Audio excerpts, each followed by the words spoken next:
राष्ट्रीय युवा महोत्सव के अवसर पर आयोजित आज के इस समारोह में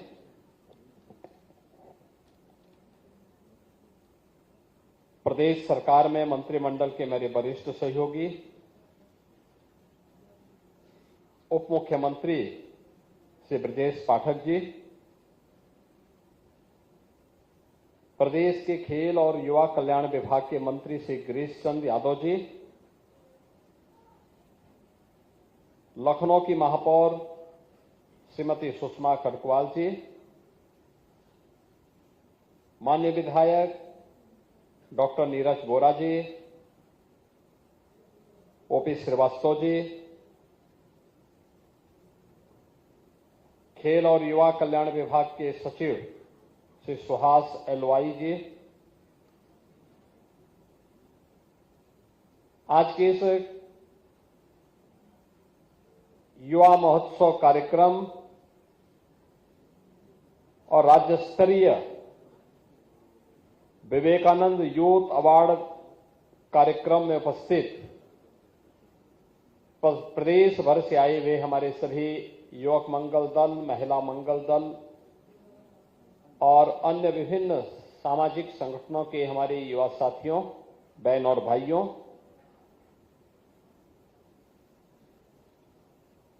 मैं सबसे पहले आज के इस समारोह के अवसर पर उत्तर प्रदेश सरकार और उत्तर प्रदेश की 25 करोड़ जनमानस की ओर से वैश्विक मंच पर भारत की सनातन संस्कृति और परंपरा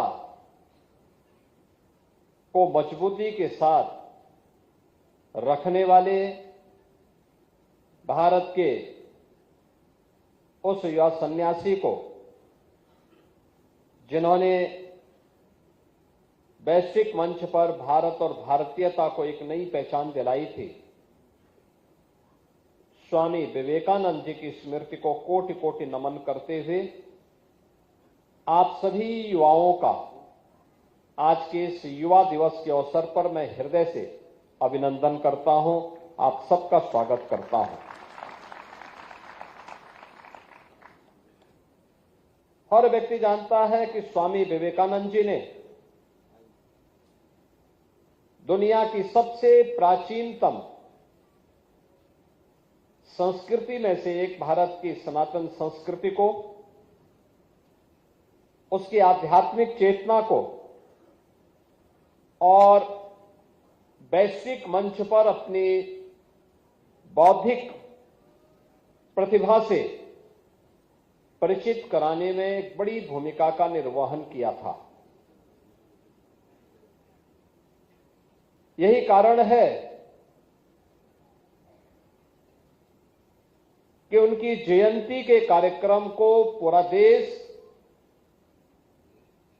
युवा उत्सव के रूप में आयोजित करता है। स्वामी विवेकानंद जी की वह प्रेरणा जो प्रत्येक भारतीय को आगे बढ़ने के लिए प्रेरित करती है, वह एक शाश्वत प्रेरणा है। हर देश, हर काल, हर परिस्थिति में हम सभी का मार्गदर्शन भी करती है।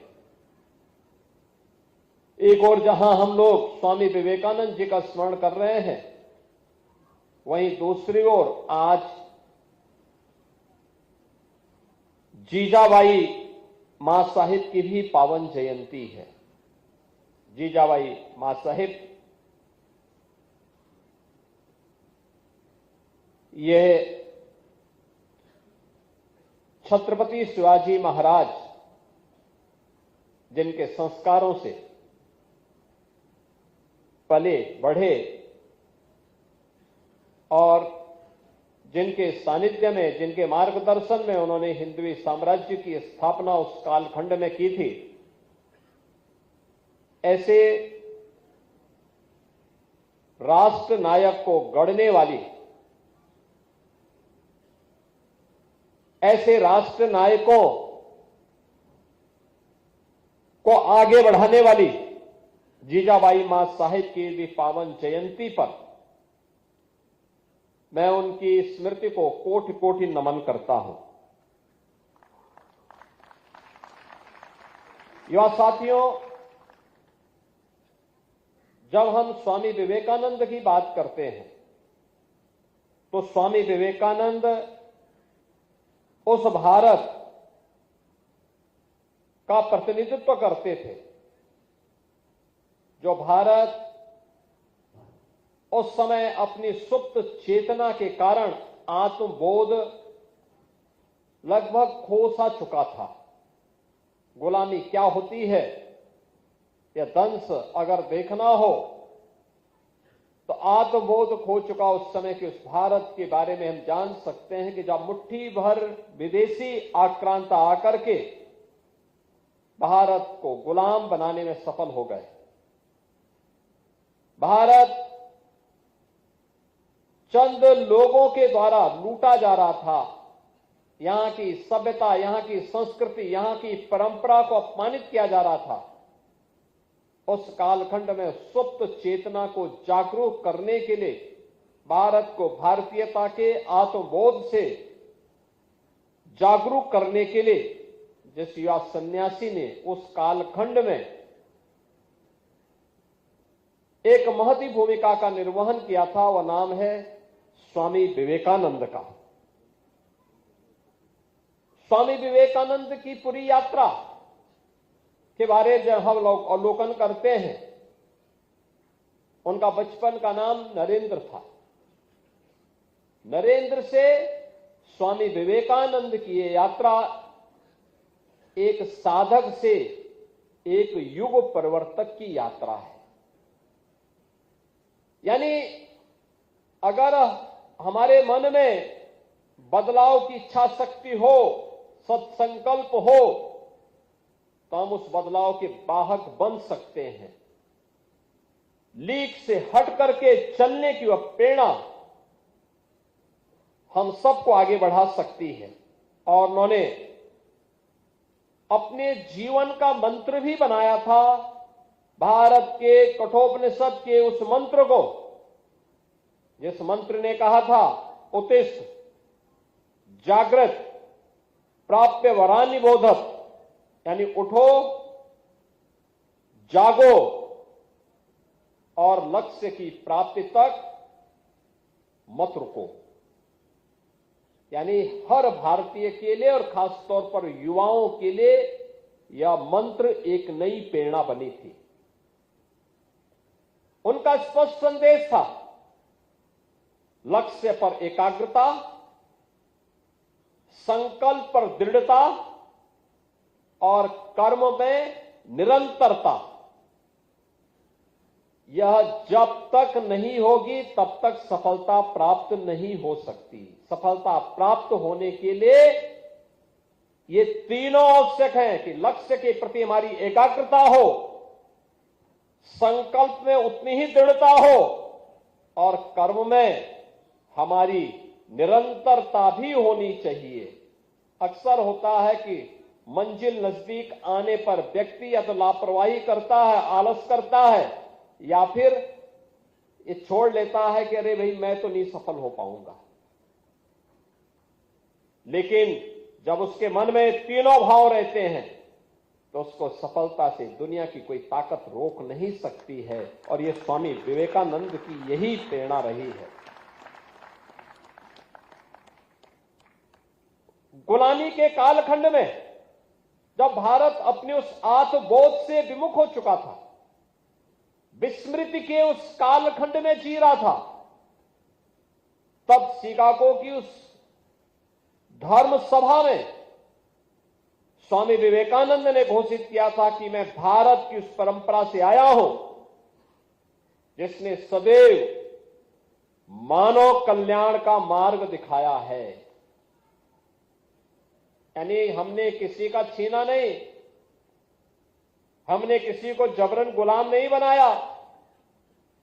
हमारे पास बल था, हमारे पास बुद्धि थी, हमारे पास वैभव था, लेकिन हमने किसी पर जबरन अपनी बात को थोपा कभी नहीं। क्योंकि दुनिया की कोई भी पीड़ित मानवता जब भी भारत के अंदर आई है तो भारत ने उसे उसकी विपत्ति के समय शरण दी है, उसका संरक्षण दिया है, उसके संवर्धन में अपना योगदान दिया है और उस परंपरा का प्रतिनिधित्व मैं कर रहा हूं। उन्होंने कहा था कि जिसने सदैव मानवता के कल्याण का मार्ग दिखाया है, मैं उस परंपरा का प्रतिनिधित्व इस समिट में कर रहा हूं और मुझे गर्व है कि मैं हिंदू हूं।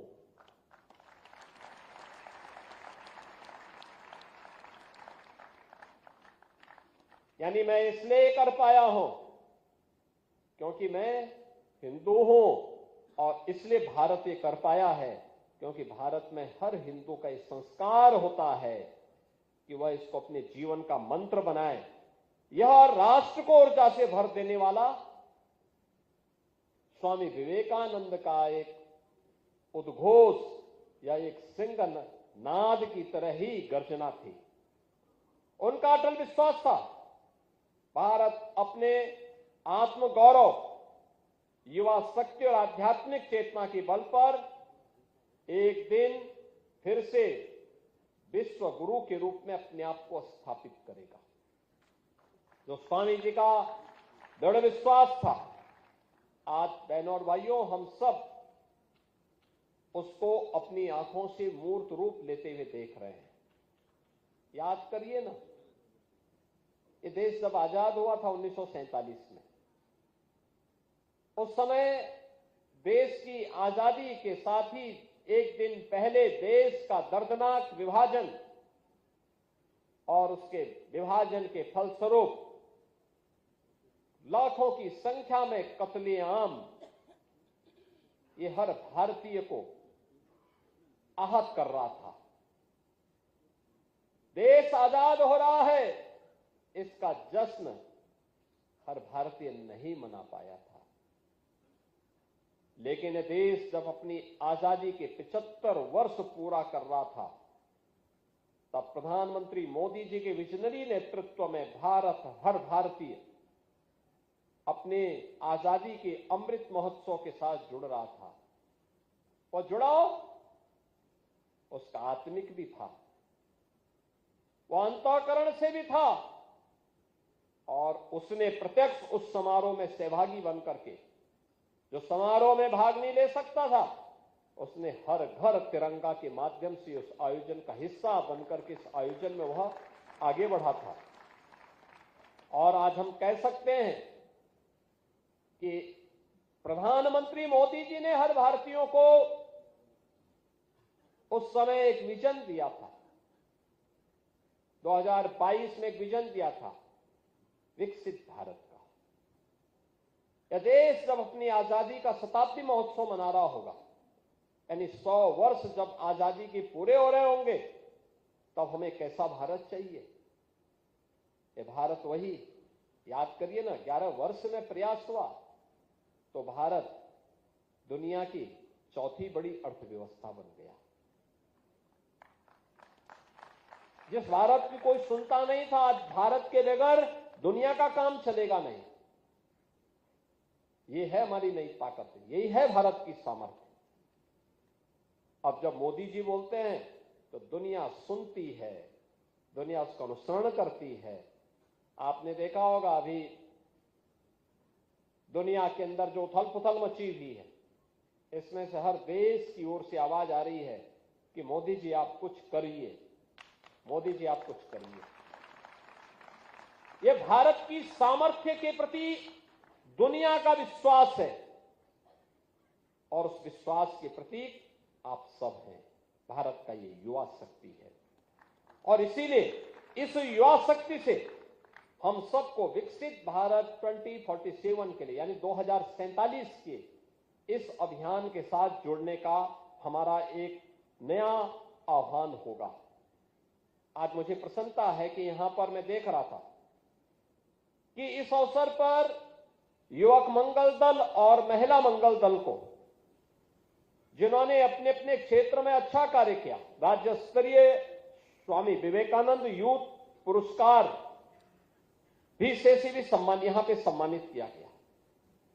देखिए, मैं आज प्रदेश भर में जितने भी युवक मंगल दल और महिला मंगल दल हैं, उनसे 2 अपेक्षाएं करूंगा। एक, आपको स्पोर्ट्स किट उपलब्ध करवाई गई है। हमारा प्रयास है कि हर ग्राम पंचायत में खेल का मैदान हो। हमारा प्रयास है कि हर विकास खंड में एक मिनी स्टेडियम बने और हमारा प्रयास है हर जिले में एक बड़ा स्टेडियम बने। युद्ध स्तर पर कार्य चल रहे हैं। ये सभी कार्य युद्ध स्तर पर किए जा रहे हैं। युवक मंगल दल और महिला मंगल दल भी इसमें प्रयास में हिस्सेदारी बने, वह भी इसमें सक्रिय भूमिका का निर्वहन करें। हमें इस अभियान का हिस्सा बनना पड़ेगा।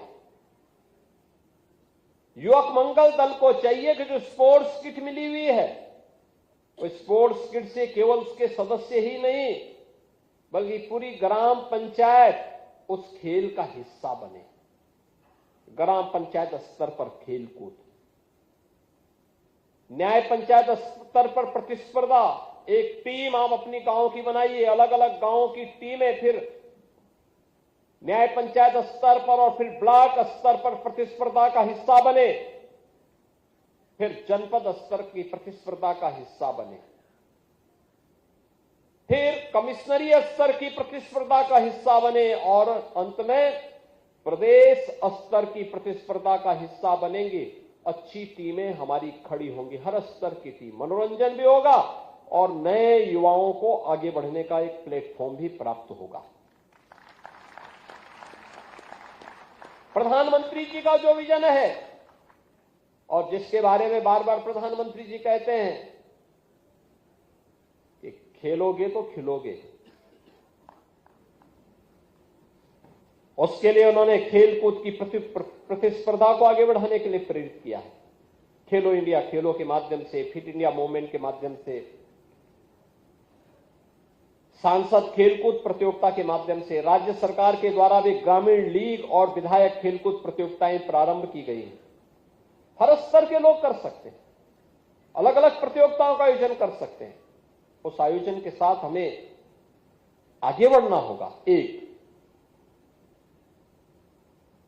स्पोर्ट्स में आगे बढ़ेंगे, खेलकूद की प्रतियोगिता में आगे बढ़ेंगे, इस प्रकार का एक व्यवस्था लागू करेंगे तो गांव में ये टीम वर्क गांव के विकास में भी योगदान देने में बहुत बड़ी भूमिका का योगदान करेगा। युवा हमारा नशा से दूर होगा, नशा नाश का कारण है। उस नशे के खिलाफ अभियान चलाना होगा। इसी दौरान कोई नशे में लिप्त है, नशे के कारोबार में लिप्त है, गोपनीय सूचना दीजिए, उसकी प्रॉपर्टी को जब्त करवाइए, नशे के कारोबारियों को क्रैश करवाइए, उसके खिलाफ बड़ा प्रहार करने की आवश्यकता है, क्योंकि नशा युवा पीढ़ी को और अंततः समाज और राष्ट्र को खोखला बना देता है। इसके खिलाफ उस अभियान को चलाने की आवश्यकता है। एक, खेल के माध्यम से ये काम है, और दूसरा युवक मंगल दल और महिला मंगल दल दूसरा जो काम करे वह करे जल संरक्षण का कार्य, और जल संरक्षण के साथ यानी हर गांव में कहीं चेक डैम बनाकर, कहीं पर अमृत सरोवर बनाकर, कहीं पर पुराने कुएं होंगे उनको जो पाड़ दिया गया था उनको फिर से उत्खनन करवा करके उनका पुनरुद्धार करवा करके इस कार्य के साथ जुड़े, और आगे से हम लोग राज्य स्तरीय विवेकानंद यूथ अवार्ड उन्हीं को देंगे जो इस प्रतिस्पर्धा में खड़े उतरेंगे। यानी जल संरक्षण के साथ ही जो हमारी प्राचीन नदियां थी, पुरानी नदियां, हर जनपद में कोई ना कोई पुरानी नदी है, उस नदी पर लोगों ने कब्जा कर लिया, कोई खेत जोत रहा है, कोई कब्जा करके उसमें अलग तरीके से कुछ पड़ चुकी हैं समय के अनुरूप। लेकिन अब जो नई स्कीम आई है, इस स्कीम का भी आप ग्राम पंचायत के साथ बैठ करके लाभ उठा सकते हैं, गांव के लोगों को श्रम दान करने के लिए प्रेरित कर सकते हैं, और कह सकते हैं कि जो नई स्कीम अभी प्रधानमंत्री जी ने दी है विकसित भारत जी राम जी, इसके माध्यम से हर गांव में रोजगार का सृजन होना है। हम इसका भी पैसे का इस्तेमाल करके उस नदी को पुनरुद्धार करने की दिशा में आगे बढ़ सकते हैं। और फिर बरसात के समय हमारा प्रयास होना चाहिए कि एक पेड़ मां के नाम। हर गांव का व्यक्ति, जितनी आबादी है, किसी परिवार में 10 लोग हैं, 10 पेड़ उस परिवार के हर सदस्य के द्वारा लगाई जानी चाहिए। याद करना, उत्तर प्रदेश आबादी का सबसे बड़ा राज्य है। हमने पिछले 8 वर्ष के अंदर वृक्षारोपण का सघन अभियान चलाया, विकास के भी कार्य कराए। इस सब के बावजूद उत्तर प्रदेश देश के अंदर बड़े राज्यों में नंबर 1 पर है, जिसने अपने यहां ग्रीन कवर को बढ़ाया है, यानी जिसमें हमारे यहां वन आच्छादन बढ़ा है। ये प्रयास करने से होता है। ये प्रकृति के प्रति भी और पर्यावरण के प्रति भी हमारी जिम्मेदारी भी है और हमारी जवाबदेही का हिस्सा भी है। हम सबको इसके साथ जुड़ना होगा। और मैं जितने भी हमारे अवार्डी हैं, इन सब से, ये व्यक्तिगत रूप से भी और संस्थागत रूप से भी, जिन्हें आज यहां पर ये पुरस्कार दिया गया है, इनसे भी मैं कहूंगा, खेलकूद प्रतियोगिता के साथ साथ गांव के अंदर टीम भाव के साथ कार्य करने के लिए प्रेरित करना। खेल का मैदान, मिनी स्टेडियम, स्टेडियम के निर्माण के कार्यक्रम को आगे बढ़ाना, इस पे कोई कब्जा न करने पाए इसको आगे बढ़ाना, जल संरक्षण के बड़े अभियान के साथ जुड़ना, और बाद में नदी पुनरुद्धार, कुओं का पुनरुद्धार करना। और इसके साथ ही हम वहां पे बृहद वृक्षारोपण के कार्यक्रम के साथ भी जुड़े। इस बार भी हमने टारगेट तय किया है। इस बार बरसात में, अभी तो ये जनवरी का महीना चल रहा है, लेकिन जब जुलाई के प्रथम सप्ताह के से हमारा वन महोत्सव प्रारंभ होगा, 35 करोड़ वृक्षारोपण के एक बृहद लक्ष्य को हम ले रहे हैं। हर युवक मंगल दल भी अपनी ग्राम पंचायत के इस कार्यक्रम को जोड़ें। अभी से आपकी तैयारी होनी चाहिए, अभी से तैयारी हो जाए। ये तैयारी आज से आप प्रारंभ करेंगे, उस समय पेड़ हम देंगे, कुछ पौध आप भी तैयार करवाइए, बाकी पेड़ हम भी देंगे। हर प्रकार के पौध हमारे पास है, खेत यानी इमारती लकड़ियों के भी हैं, फलदार के भी हैं, छायादार के भी हैं, औषधियों के भी हैं। इन सब को हमें आगे बढ़ाना पड़ेगा। ये हमारा एक प्रयास होना चाहिए। दूसरा जो महत्वपूर्ण है कि प्रयास करने से वह सब कुछ हो सकता है। आज आदरणीय प्रधानमंत्री जी की प्रेरणा से युवाओं के लिए अनेक स्कीम चल रही है। आप याद करिए ना, युवाओं के रोजगार सृजन की दिशा में जो प्रयास मिशन रोजगार का चला है, डबल इंजन सरकार के द्वारा प्रारंभ किया गया है। अकेले उत्तर प्रदेश में हम लोगों ने 9 लाख युवाओं को सरकारी नौकरी दी है। 9 लाख युवाओं को सरकारी नौकरी।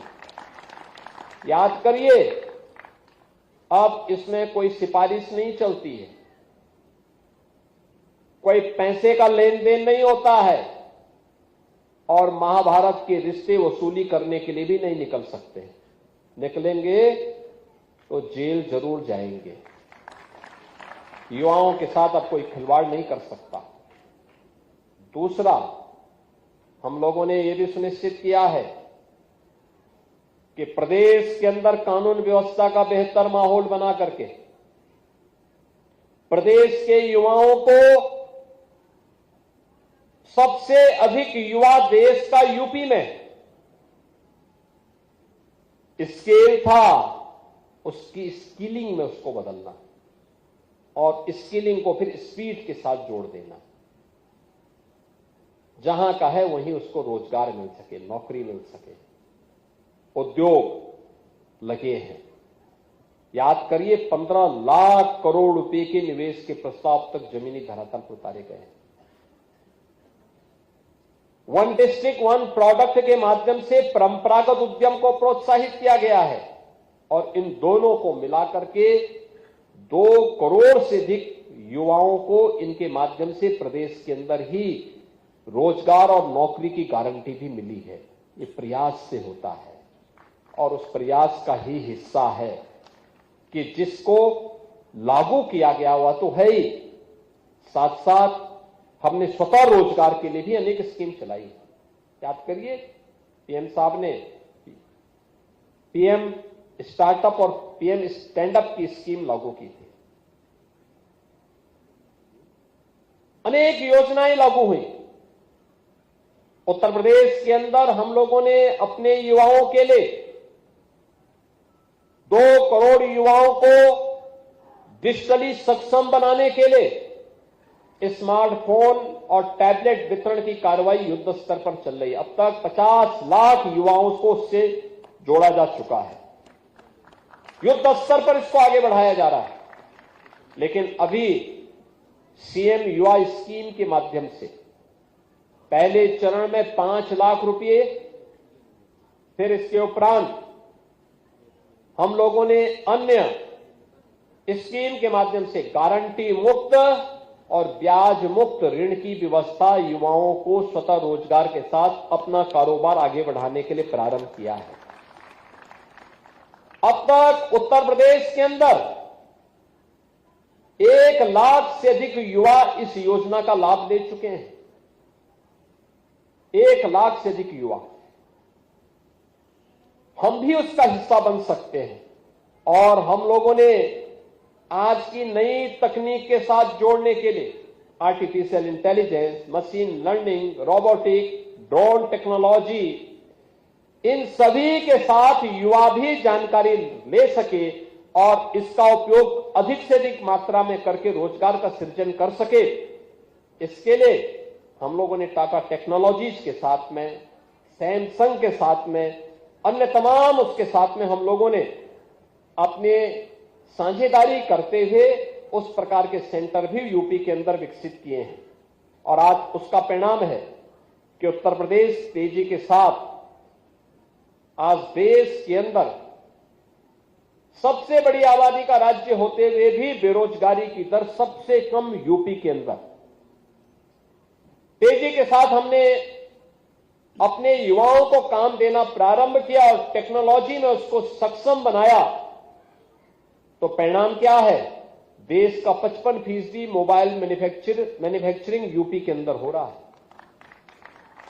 इलेक्ट्रॉनिक कंपोनेंट 60% यूपी के अंदर हो रहे हैं और लगातार हम इस दिशा में कार्य कर रहे हैं और हमारा प्रयास होना चाहिए कि आज हम सब इस दिशा में कार्य करें। यूपी के अंदर अनंत संभावनाएं हैं,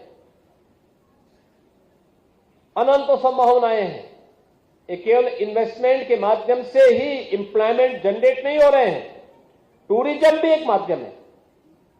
पहले जब कानून व्यवस्था खराब थी तो कोई नहीं आता था, महीनों महीनों कर्फ्यू रहता था, सब कुछ ठप पड़ा हुआ था। अब कर्फ्यू नहीं है, दंगा भी नहीं है। अब तो यूपी में सब जगह चंगा है, हर व्यक्ति खुशहाल है, अपने कारोबार में लगा है, सुरक्षित माहौल में रह रहा है। अब चिंता काहे की? हर व्यक्ति अपने काम धंधे में लिप्त है, मजबूती के साथ आगे बढ़ रहा है। ये एक प्रयास है, उस प्रयास में सहभागी बनना। और परिणाम क्या है? इन्वेस्टमेंट भी आ रहा है, टूरिज्म भी बढ़ रहा है बहुत तेजी के साथ। आप सोचो, गत वर्ष महाकुंभ हुआ था, अकेले महाकुंभ में 66 करोड़ से अधिक श्रद्धालु आए थे देश और दुनिया से, 66 करोड़। और उत्तर प्रदेश में जहां पहले लाखों में भी लोग नहीं आते थे, अब 66-67 करोड़ लोग हमारे धर्म स्थलों में और हमारे जो टूरिज्म के स्थल हैं वहां पे आकर के यात्रा करते हैं। यह भी नए रोजगार का सृजन, कोई गाइड के रूप में, कोई टैक्सी चालक के रूप में, कोई होटल के रूप में, कोई रेस्टोरेंट के रूप में, कोई अलग अलग रूप में लोग अपनी सेवाएं दे रहे हैं, लोग वहां पे कार्य कर रहे हैं। हमें इस दिशा में अपने युवाओं को इनोवेशन के लिए, रिसर्च एंड डेवलपमेंट के लिए, एम्प्लॉयमेंट के नए नए क्षेत्र के लिए हमें तैयार करना होगा। उसके स्केल को स्किलिंग के साथ बदलने की दिशा में नए प्रयास का हिस्सा बनाना पड़ेगा और इस दिशा में आपकी एक बड़ी भूमिका हो सकती है। और हम लोगों ने जो कहा कि आज जिस दिशा में हम लोग आगे बढ़े हैं वो हमारे लिए एक नई चुनौती भी है। तकनीक आई है, लेकिन ये तकनीक हमारे सामने चुनौती भी प्रस्तुत करती है। उसके प्रति सतर्कता और सावधानी आज की आवश्यकता है। तकनीक और प्रगति के साथ नैतिकता भी, अनुशासन भी और सामाजिक संवेदनशीलता भी हमारे लिए आवश्यक है। और यह आदरणीय प्रधानमंत्री जी की प्रेरणा से आज उत्तर प्रदेश इस दिशा में मजबूती के साथ आगे बढ़ रहा है। आज हमारे पास मजबूत कानून व्यवस्था की स्थिति है, बेहतर इंफ्रास्ट्रक्चर है। अर्थव्यवस्था में उत्तर प्रदेश अब देश के अंदर दूसरी अर्थव्यवस्था के साथ ही एक रेवेन्यू सरप्लस स्टेट के रूप में अपने आप को स्थापित किया है। स्टार्टअप का एक बेहतरीन इकोसिस्टम भी आज यूपी के पास है। और अब हमें अपने युवाओं को, जो वास्तव में देश के वास्तविक शिल्पकार हैं, इन्हें आगे बढ़ाने के लिए इन सब के साथ और मजबूती के साथ जोड़ने की दिशा में कार्य करना होगा। जो एक संकल्प स्वामी विवेकानंद जी का था, जो उनका एक संकल्प था कि भारत विश्वगुरु के रूप में स्थापित होगा, ये तभी हो पाएगा जब युवा शक्ति उस दिशा में मजबूती के साथ आगे बढ़ेगी। और उस दिशा में हम सबके प्रयास एक नए भारत के निर्माण के रूप में आदरणीय प्रधानमंत्री जी की प्रेरणादायी मार्गदर्शन और नेतृत्व में हम सबको देखने को मिल रहा है। आज के इस अवसर पर मैं एक बार फिर से युवा दिवस के अवसर पर जिन युवक मंगल दल और महिला मंगल दल को व्यक्तिगत रूप से और संस्थागत रूप से भी यहां पे पुरस्कार प्राप्त हुए हैं, उनको बधाई देता हूं। आज यहां पर खेल इंफ्रास्ट्रक्चर का जो उद्घाटन हुआ है, कई मिनी स्टेडियम और स्टेडियम का उद्घाटन के कार्यक्रम हुए हैं, उन सभी जनपद के जनपद वासियों को, जनप्रतिनिधियों को मैं हृदय से बधाई देता हूं। आप सबको बधाई देता हूं और विश्वास व्यक्त करता हूं कि अगली बार जब युवा महोत्सव हो तो युवा महोत्सव के अवसर पर हमारे पुरस्कार का जो भाग हो, पुरस्कार की जो कैटेगरी हो, वह इन दो श्रेणियों में, स्पोर्ट्स के लिए भी और पर्यावरण की दृष्टि से किए जाने वाले जल संरक्षण के लिए, और एक पेड़ मां के नाम पर कितना अच्छा काम हमने किया है। हम टेक्नोलॉजी के माध्यम से भी और फिजिकली भी इसकी मॉनिटरिंग करवाएंगे। इस विश्वास के साथ हम उस दिशा में आगे बढ़ पाएंगे। मैं आप सबके प्रति अपनी मंगलमय शुभकामनाएं देता हूं। धन्यवाद। जय हिंद।